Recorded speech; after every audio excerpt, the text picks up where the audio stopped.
মার্কিন president Donald ট্রাম্পের বিশেষ দূত স্টিভ উইটকফ চতুর্থবারের মতো রুশ প্রেসিডেন্ট ভ্লাদিমির পুতিনের সঙ্গে সাক্ষাৎ করেছেন।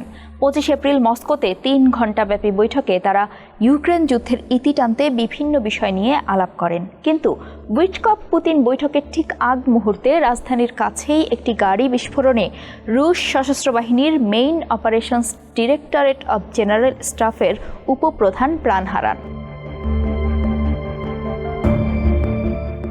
এক বিবৃতিতে রাশিয়ার ইনভেস্টিগেটিভ কমিটি জানিয়েছে, রাশিয়ার বালাশিখা শহরে 25 এপ্রিল সকালে ফক্সওয়াগেন গল্ফ মডেলের একটি গাড়িতে বিস্ফোরণ ঘটে। বালাশিখা মস্কো শহর থেকে 20 মাইলেরও কম দূরে পূর্ব দিকে অবস্থিত। এতে জেনারেল ইয়ারোস্লাভ মোস্কালিক নিহত হন। তিনি রুশ সশস্ত্র বাহিনীর main operations directorate of general স্টাফের উপপ্রধান ছিলেন। রুশ বিবৃতিতে আরও বলা হয়েছে, একটি ইম্প্রোভাইজড এক্সপ্লোসিভ ডিভাইসের মাধ্যমে বিস্ফোরণটি ঘটানো হয়।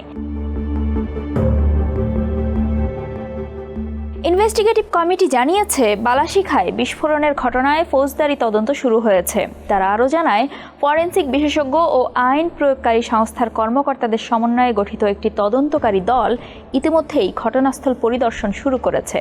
জরুরি পরিষেবা সংস্থার বরাতে তাস জানিয়েছে, শহরের একটি গাড়িতে ঘরে তৈরি ডিভাইসে বিস্ফোরণ ঘটে। তবে এই বিস্ফোরণের ঘটনার 2 দিন আগেই মস্কোর বাণিজ্যিক এলাকায় একটি ভূগর্ভস্থ গাড়ি পার্কে বিস্ফোরণ ও অগ্নিকাণ্ডের ঘটনা ঘটে।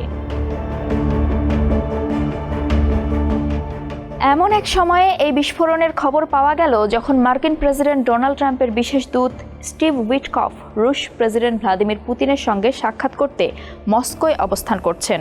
রাশিয়ার রাষ্ট্রীয় সংবাদ সংস্থা তাস জানিয়েছে, 25 এপ্রিল বিকেলে ক্রেমলিনে পুতিন উইটকফকে স্বাগত জানান। এ সময় মার্কিন দূত রাশিয়ার জ্যেষ্ঠ আলোচক কিরিল দিমিত্রিভের সঙ্গেও সাক্ষাৎ করেন। জানুয়ারিতে প্রেসিডেন্ট হিসেবে ট্রাম্পের দায়িত্ব নেওয়ার পর এটি উইটকফের 4র্থ সফর এবং চলতি মাসে 2য় সফর।